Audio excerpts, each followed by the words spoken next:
لله رب العالمين والصلاة والسلام على حبيبه محمد وآله وصحبه أجمعين. أعوذ بالله من الشيطان الرجيم. بسم الله الرحمن الرحيم. يسألونك عن الروح الروح من ربي وما أوتيتم من العلم إلا قليلا. اللهم سبحانك لا علم لنا إلا ما علمتنا إنك أنت العليم الحكيم. مولا یا صلی وسلم دائما ابدا علی حبیبک من زانت بہ السروق.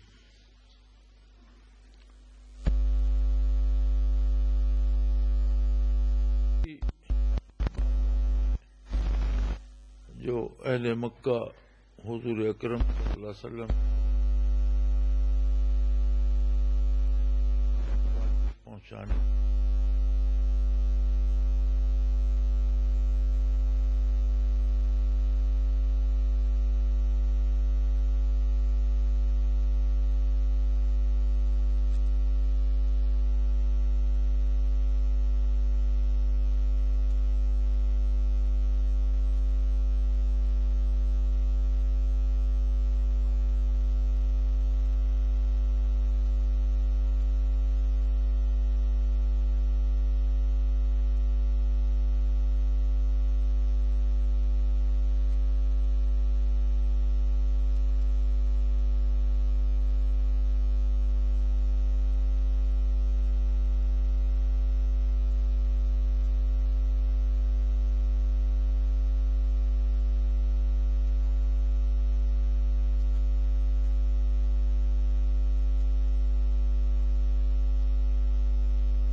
مل جل کر لوگ رہتے ہوں آبادی بستی شہر. اس کا نام مدینہ صلی اللہ علیہ وآلہ مدینہ کہہ دیا جاتا ہے. تو اس وقت یثرب تھا اور مشرکین مکہ اپنے لوگوں کو بھیجتے علماء یہود کے پاس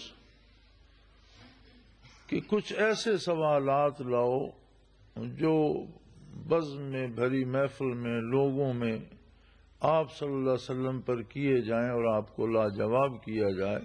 یہ لڑائی بھڑائی، یہ رکاوٹ، یہ تکلیف دینا، یہ تو اپنی جگہ پر، اس سے خلق خدا تو نہیں مانیں گی کہ اگر آپ ایک شخص کو اذیت دے رہے ہیں تو وہ نبی نہیں ہے. تو ہم انہیں لوگوں کے سامنے لاجواب کریں. اس میں ایک بہت بڑا سوال یہ تھا، جو سوال وہ لاتے تھے ان سوالوں میں بہت بڑا سوال یہ تھا کہ روح کیا ہے. اور اس بات میں وہ ایک حد تک سچے بھی تھے کہ اس موضوع پر سوائے نبی کے کوئی زبان نہیں کھول سکتا. کوئی سائنس کے ذریعے سے یا کسی اور فلسفے کے ذریعے سے یا کسی اور علم کے ذریعے سے روح کی تعیین نہیں کر سکتا کہ روح ہے کیا. بلکہ سائنس نے تو اتنا عرصہ جھک مارنے کے بعد اب صرف مانا ہے کہ روح بھی ہے. اب کیا ہے یہ سوال تو بہت دور ہے، بہت پیچھے. آج کا عہد سائنس کی انتہائی ترقی کا عہد ہے، اور آج جب اعضاء کی پیوند کاری آئی، مرنے والے نے آنکھیں ڈونیٹ کر دی، انہیں محفوظ کر لیا گیا، کسی زندہ کو لگائی گئی تو وہ دیکھنے لگ گیا، مرنے والے نے کوئی اور عضو دل یا گردہ ڈونیٹ کر دیا. تو سائنس کو اب سمجھ آئی کہ یہ آنکھ جو ہے یہ مرنے والے کے وجود میں بھی دیکھ سکتی تھی، اس میں دیکھنے کی قوت اور اس کے ساری میکینزم یا مشینری درست ہے، لیکن کوئی چیز ایسی تھی جو اس بدن سے مائنس ہو گئی، نفی ہو گئی، چلی گئی. اور جس بدن میں ہم نے یہ آنکھ لگائی ہے اس میں وہ چیز ہے، وہ پھر یہ آنکھ دیکھنے لگ گئی. اس کا مطلب ہے کہ روح جو کہتے ہیں وہ کچھ ہے صحیح. مرنے والے کے وجود سے روح الگ ہوئی تو یہ آنکھ بے چراغ ہو گئی، نہیں دیکھ رہی تھی، لیکن جب زندہ جسم کو لگائی گئی تو یہ تو یہاں پہنچ کر سائنس کو یہ پتا چلا کہ روح ہے صحیح. اب تک تو روح سے انکار تھا. تو یہ بہت اہم سوال تھا. انہوں نے سوال کیا من جانب اللہ، جو جواب آیا یسألونک عن الروح ہے، میرے حبیب یہ آپ سے روح کے بارے پوچھتے ہیں، سوال کرتے ہیں اور سمجھتے ہیں کہ یہ سوائے نبی کے کوئی نہیں جانتا. قل الروح من امر ربی، انہیں بتا دیجئے کہ روح امر ربی سے، میرے رب کے امر سے. امر اللہ کی صفت ہے، اور یہ عالم دو ہیں، جیسے قرآن حکیم میں آتا ہے وَلَهُ الْخَلْقُ وَالْأَمْرُ، اسی کا ہے خلق بھی اور وہی مالک ہے امر کا بھی. عالم خلق کیا ہے؟ اس خاک کے حقیر ذرے سے لے کر ایک ایٹم سے بھی کم تر ذرے سے لے کر اس ساری فضاؤں کو، سیاروں کو، ستاروں کو، آسمانوں کو، ساتوں آسمانوں کو، پھر اس سے بالا تر 9 عرشوں کو عالم خلق محیط ہے. اس میں ساری مخلوق بستی ہے.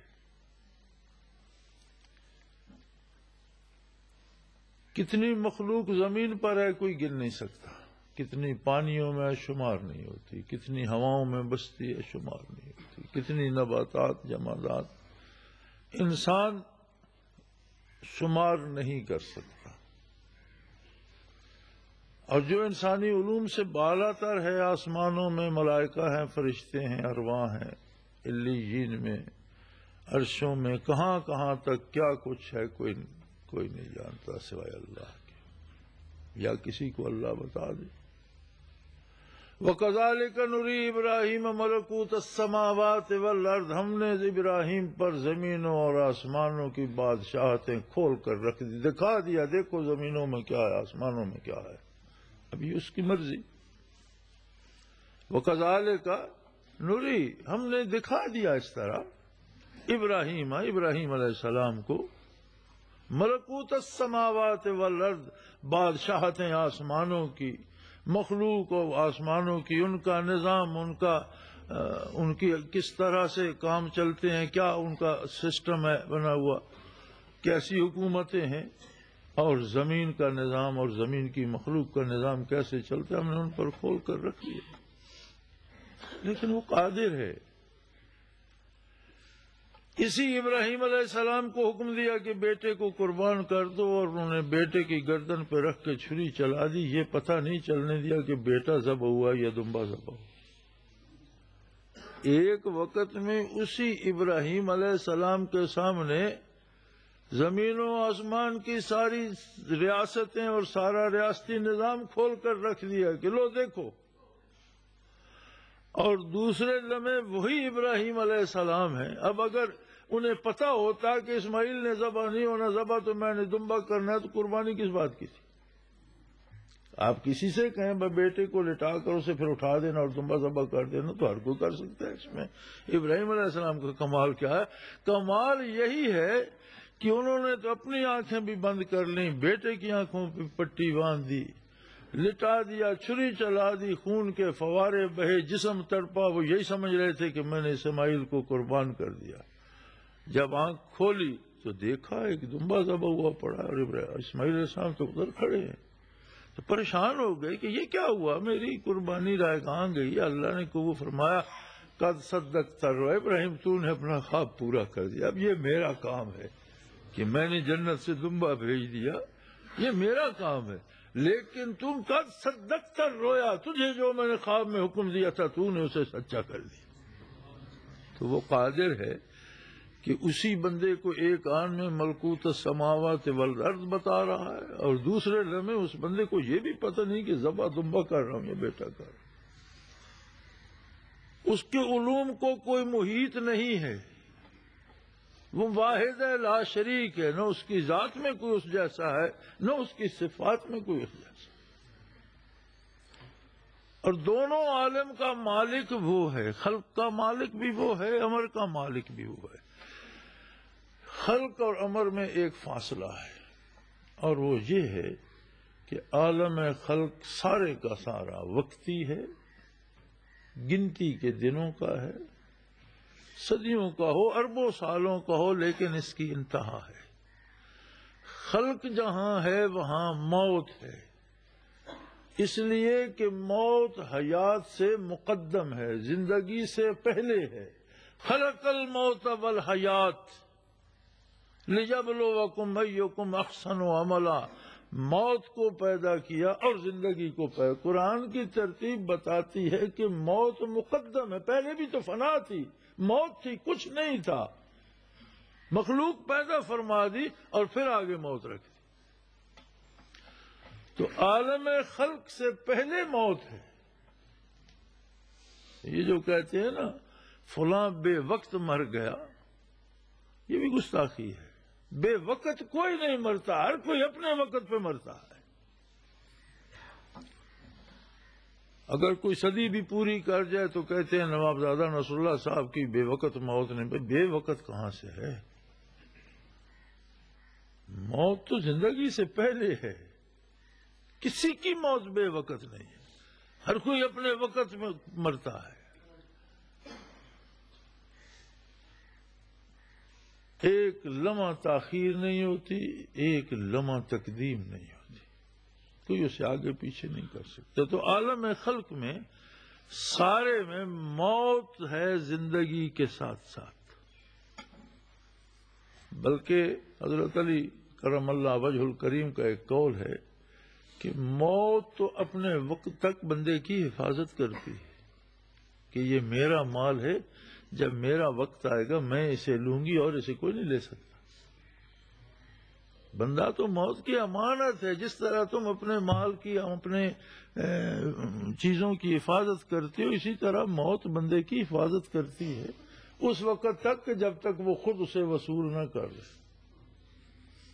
اسی طرح فرمایا رزق بندے کو تلاش کرتا ہے، جو اس کے مقدر کا ہے وہ اس تک پہنچتا ہے۔ کام کاج جو ہم کرتے ہیں یہ اس پر رزق کا انحصار نہیں۔ کتنے لوگ ہیں جو سارا دن مزدوری کرتے ہیں، ایک وقت کا کھانا نہیں ملتا، اور کتنے نکمے ہیں جن کے کتے بھی دودھ اور گھی کھاتے ہیں۔ رزق نصیبے کا ملتا ہے، کام کرنا اطاعت الہی ہے اور مزدوری کرنا عبادت ہے۔ تلاش رزق حلال اسی طرح فرض عین ہے جس طرح عبادت فرض عین ہے، اور محنت کرنا، ملازمت کرنا، زراعت کرنا، تجارت کرنا، کاروبار کرنا، یہ سارا کیا ہے؟ یہ عبادت ہے، اطاعت الہی ہے کہ اس نے کام کرنے کا حکم دیا۔ نماز کیوں عبادت ہے؟ اس لیے کہ اللہ نے ایسا کرنے کا حکم دیا، عبادت ہے۔ روزہ کیوں عبادت ہے؟ اللہ نے ایسا کرنے کا حکم دیا، عبادت ہے۔ اسی طرح کام کرنا عبادت ہے، اور حصول رزق کے لیے کام نہ کرنا ناشکری ہے، اور اللہ کے دیے ہوئے عقل اور ہاتھ پاؤں کو استعمال نہ کرنا ایک ناشکری ہے جس کی جواب دہی ہوگی۔ رزق وہ پھر بھی دیتا رہتا ہے۔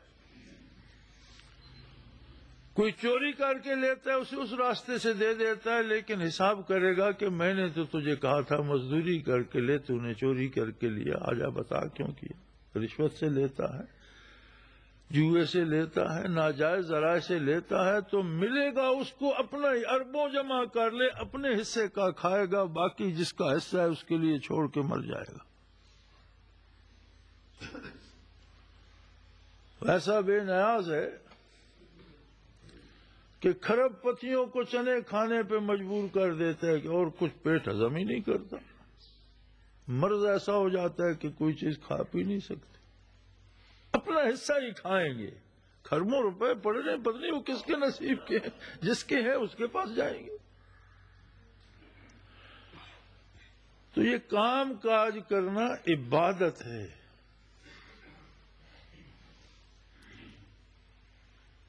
تو عالم خلق میں ہر چیز کے پیچھے موت لگی ہوئی ہے۔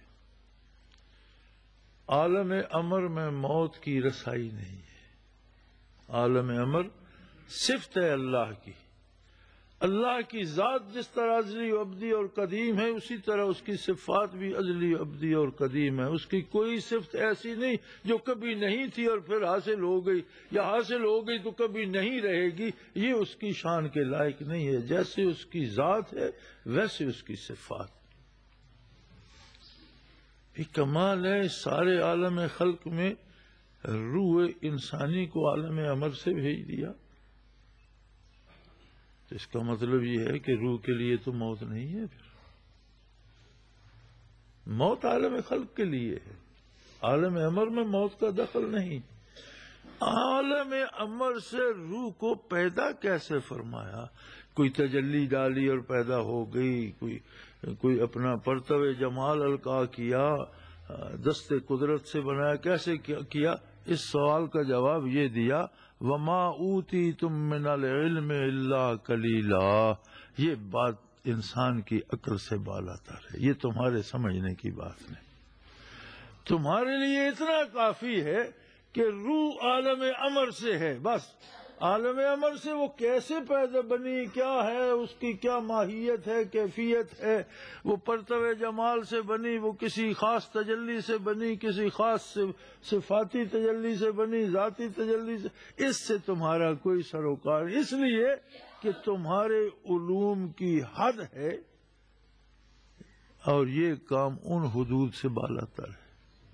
بس تم صرف یہ سمجھ لو کہ روح عالم امر سے ہے۔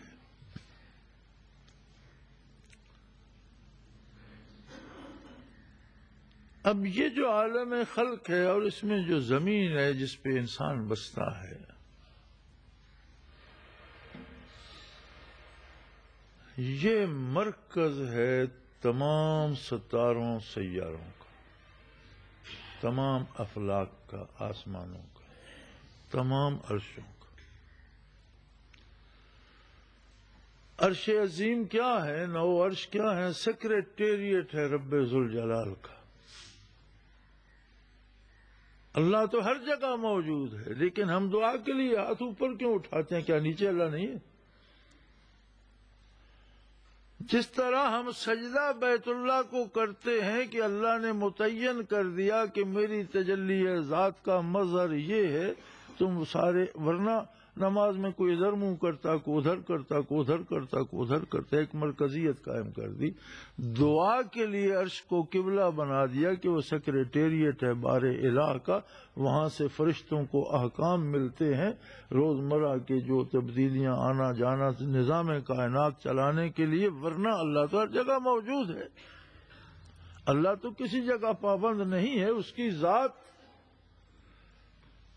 کے سامنے کائنات کی حقیقت ہی کوئی نہیں، کائنات کا وجود ہی ثابت نہیں ہوتا۔ اس کی عظمت کے سامنے ان زمینوں، آسمانوں، عرشوں کا ہونا نہ ہونا برابر ہے، ان کی کوئی حیثیت نہیں، اس کی ذات اس سے عظیم تر ہے۔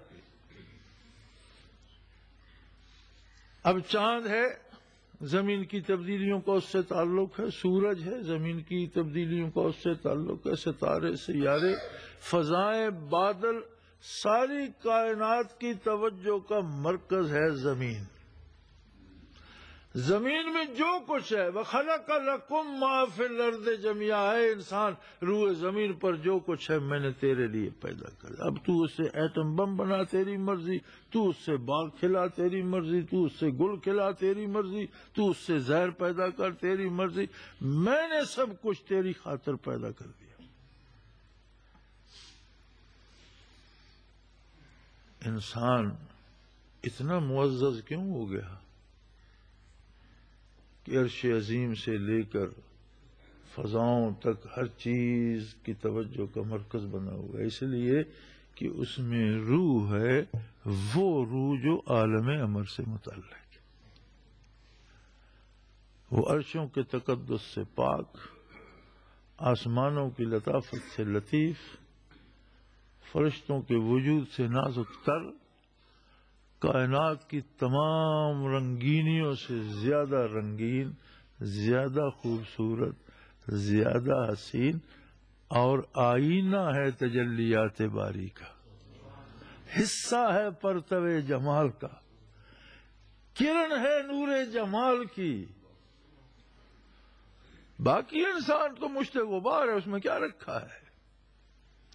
سائنسدانوں نے انسانی وجود کا تجزیہ کر کے اس میں جو جو عناصر میڈیکلی ہیں انہیں الگ الگ کر کے قیمت لگائی تھی، وہ 2.5 روپے۔ سارا مٹیریل 2.5 روپے پاکستانی کا بنا تھا چند برس پہلے، جب سائنسدانوں نے اس کا لیبارٹری تجزیہ کیا کہ اس میں کون کون سے اتنا کیلشیم ہے، اتنی فلاں ہے، اتنی فلاں ہے، تو اس سے انسانی وجود بن جاتے ہیں۔ اس سب کا تجزیہ کیا گیا تو 2.5 روپے کا مٹیریل تھا۔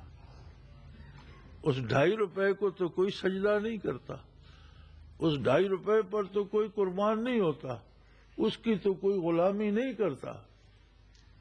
یہ عزت انسانی کس لیے ہے؟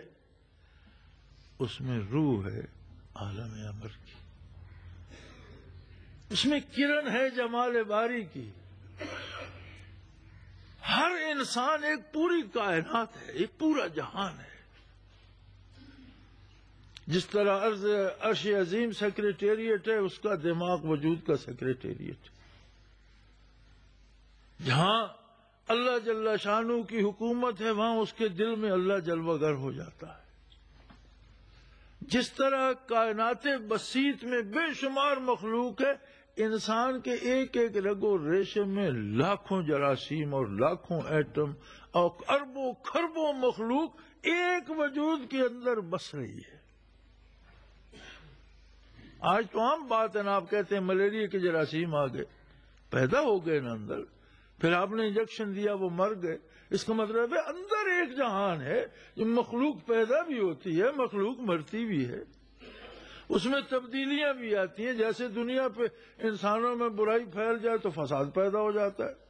ظہر الفساد فی البر والبحر بما کسبت ایدی الناس، وجود کے اندر جو ہے جب ان میں فساد برائی آتی ہے تو وجود کو بخار ہو گیا، ٹی بی ہو گئی، گردے خراب ہو گئے، کوئی نہ کوئی فساد پیدا ہو جاتا ہے۔ اس کا مطلب ہے ہر بندہ ایک مکمل جہان ہے، اور اس جہان کو آباد کرنے کے لیے وہ پرتو جمال جو روح کی صورت میں ہے اس میں موجود ہے۔ اب اس انسان کو دیکھو جو اس وجود کو اتنا گندا کر دے کہ اسے روح سے نسبت دیتے ہوئے بھی حیا ہے، جو اس کو اتنا آلودہ کر دے، تو سمجھ آتی ہے کہ کفر پر عذاب کیوں ہوگا۔ سب سے بڑی غلاظت کفر و شرک ہے، اللہ کا انکار ہے، اس کے ساتھ کسی کو شریک کرنا ہے۔ اب اس کے پرتو جمال کے اندر ہوتے ہوئے اسے نہ مانا جائے، اس کے اندر ہوتے ہوئے اس جیسا کسی اور کو مانا جائے، تو اس سے بڑا ظلم کیا ہوگا۔ اسی لیے فرماتا ہے کہ یہ فیصلہ یہیں سن لو، باقی فیصلے قیامت میں کریں گے، یہ فیصلہ یہاں سن لو، انکار پر یا شرک پر جو مرا میں اسے نہیں معاف کروں، وہ قابل معافی نہیں ہے۔ ان اللہ لا یغفر ان یشرک بہ۔ آپ یہ سارا سوچ کر جو میں نے عرض کیا، آپ فیصلہ کریں کیا یہ بخشے جانے کے لائق ہے؟ اچھا، کفر و شرک سے تو بچ گیا، لیکن اس نے جو جمال باری کا مسکن تھا اسے غلاظتوں سے، آلائشوں سے بھر دیا، آلودہ کر دیا، اس میں گناہ کی ظلمت ڈالتے ڈالتے ڈالتے اسے تاریک کر دیا، حرام کھاتے کھاتے کھاتے اس پر کیا سے کیا غلاف چڑھا دیے، سود کھا لیے، چوری کا مال کھا لیا، جھوٹ بول کر لے لیا، یہ سب کچھ کرتے کرتے کرتے اب ہر گناہ کی تاریکی الگ ہے اور ہر گناہ کی بدبو الگ ہے۔ تو ایک اس گھر کو جس میں اس کا پرتو جمال بستا تھا، غلاظتوں سے، تاریکیوں سے، بدبوؤں سے بھر دیا، تو کیا اس کا محاسبہ نہیں ہوگا؟ محاسبہ اس اعتبار سے ہوگا، یہ مت بھولیں کہ یہ تو یہ چھوٹی سی غلطی ہے، وہ غلطی اس پہ نہیں، محاسبہ اس اعتبار سے ہوگا کہ میں نے تیرے سینے میں اپنی ذات کو بسا دیا اور تو نے میرے ارد گرد غلاظتوں کے انبار لگا دیے۔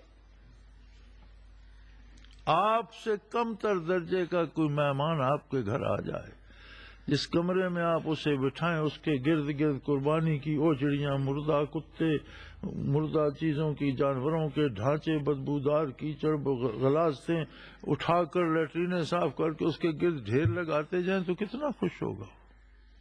کیا آپ ایسا کر سکتے ہیں؟ پھر جو ہمارے یہ جو زندگی بے عملی اور گناہ کی ہے، اس کی مثال ایسی ہے کہ وہ تو بندہ ہے، یہاں تجلیات باری جلوہ گر ہیں اور اس کے گرد غلاظتوں کے ڈھیر لگائے جا رہے ہیں، اور پھر ہمیں مولوی ڈراتا ہے کہ تمہیں بہت مارے گا نہیں، حساب کرے گا بھائی، اور جو ہم کر رہے ہیں ویسا ہم سے ہوگا۔ اللہ کریم فرماتا ہے وَمَا ظَلَمْنَاهُمْ، میں نے کسی سے زیادتی نہیں کی، وَلَٰكِنْ كَانُوا أَنفُسَهُمْ يَظْلِمُونَ، یہ اپنے لیے اپنے اوپر خود ظلم توڑتے رہے، انہیں کیا ضرورت تھی کہ میں نے تو ان کے سینے کو مظہر جمال بنا دیا اور انہوں نے اس کے ارد گرد آلائشوں کے ڈھیر لگا دی۔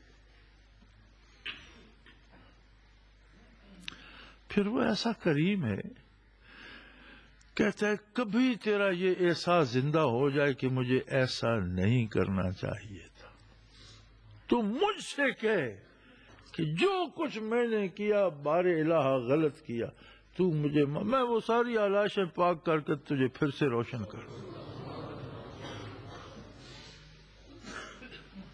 اب اتنی رخصتوں کے بعد بھی اگر کوئی عذابی میں جائے تو وہ تو ضد کر کے جا رہا ہے، زبردستی جا رہا ہے۔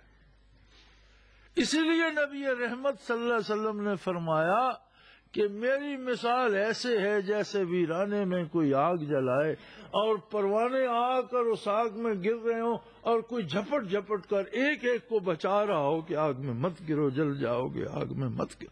میں اس طرح سے بندوں کو پکڑ پکڑ کر کھینچ رہا ہوں اور لوگ ہیں کہ مجھ سے چھڑا چھڑا کر جہنم میں گرے جا رہے ہیں۔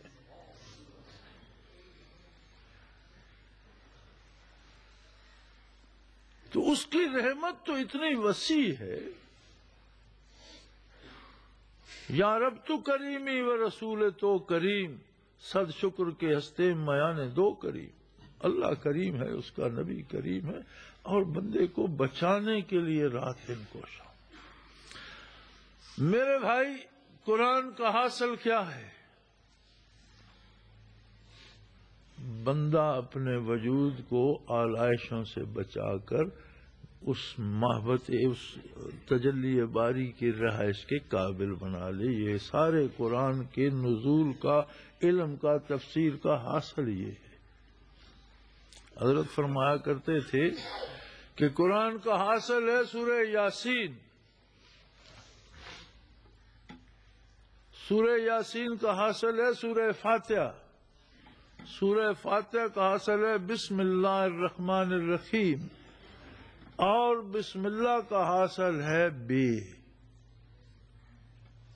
اس لیے کہ بے وصل کی ہے، تلبس کی ہے، جس کے ساتھ بے لگتی ہے بالواد آپ وادی کے ساتھ جڑ گئے، بسم اللہ آپ اسم الہی کے ساتھ جڑ گئے، تو یہ بے تلبس کی ہے، یعنی ساتھ ملا دیتی ہے، اور سارے قرآن کا حاصل یہ بے ہے کہ بندے کا وجود بھی اس تجلی باری سے مل جائے جو اس کے سینے میں موجود۔ یہ سارا دین اتنا سا ہے، سارا اسلام یہ ہے۔ اب یہ بظاہر تو آسان سی بات ہے، عملی زندگی میں یہ بہت بڑا کام، جانتا ہی کوئی نہیں، روح ہے تو کیا ہے، اس سے ملنے سے کیا ہوگا، بچھڑے گی تو کیا بگڑے گا، پتہ ہی نہیں کسی کو۔ نبی کا کمال یہ ہوتا ہے کہ وہ صرف بتاتا نہیں، کر کے دکھا دیتا ہے، یعنی روحوں کو واصل کر دیا، وجود کو واصل کر دیا روح سے، جس کا مطلب ہے کہ بندہ واصل ہو گیا ذات باری سے۔ میرے بھائی ٹیلی فون کا ایکسچینج تو ایک ہے، گھنٹی تو گھر گھر میں بجتی ہے، سب کی اپنی لائن ہے نا، اسی طرح اس کی ذات تو ایک ہے، لیکن تار ہر سینے میں تجلی کی پہنچی ہوئی ہے۔ کوئی خود اسے خراب کر کے بیٹھ جائے، اس پر پتھروں کے، آپ اپنے ٹیلی فون سیٹ پر بڑے بڑے پتھر پھینک دیں، اینٹیں روڑے لا کر پھینک دیں، مٹی کے بورے پھینک دیں، تو آپ کہیں میرا ٹیلی فون پتہ نہیں کیوں نہیں بولتا، کیا بولے گا؟ مجھے روح محسوس نہیں ہوتی، اب کیسے محسوس ہوگی؟ یہ نبی کا کام ہے کہ کفر و شرک کے چٹانیں اٹھا کر پھینک دے، گناہ اور بدکاری کی غلاظتیں اٹھا کر پھینک دے، اور نیچے سے دل کو نگاہ، ایک نگاہ میں سب کچھ ہٹا کر دل کو منزل صحابیت پہ پہنچا دے۔ یہ کام نبی کا ہے، نبی کے بغیر یہ ممکن ہی نہیں ہے۔ اسی لیے اللہ فرماتا ہے کہ میں نے ہر آبادی میں نبی بھیجے، ہر قوم میں نبی بھیجے۔ اور پھر امام الانبیاء صلی اللہ علیہ وسلم جب مبعوث ہوئے تو اقوام عالم نہیں، زمانے عالم کے لیے، جب تک زمانہ قائم ہے تب تک کے لیے ہر دل سے حجابات کو ہٹا دینا منصب جلیلہ ہے محمد رسول۔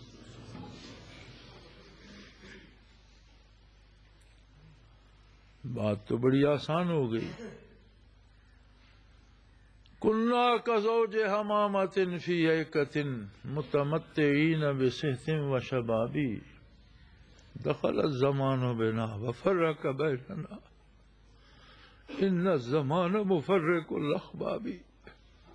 ہم تو کبوتروں کے جوڑے کی طرح، شاعر کہتا ہے کنا کزوج حمامۃ، ہم تو ایک کبوتروں کے جوڑے کی طرح بڑے پیار سے، فی ایکت متمتعین بصحۃ وشباب، اپنے گھونسلے میں صحت اور جوانی سے مزے لوٹ رہے تھے، جوانی کے خوش باش رہ رہے تھے۔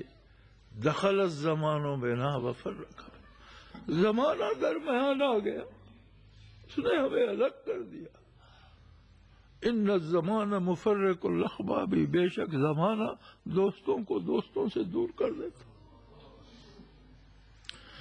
کام تو آسان ہے کہ اس کو لے جاؤ، دل کو، سینے کو محمد رسول اللہ کے سامنے، لیکن ہمارے درمیان تو زمانہ آ گیا۔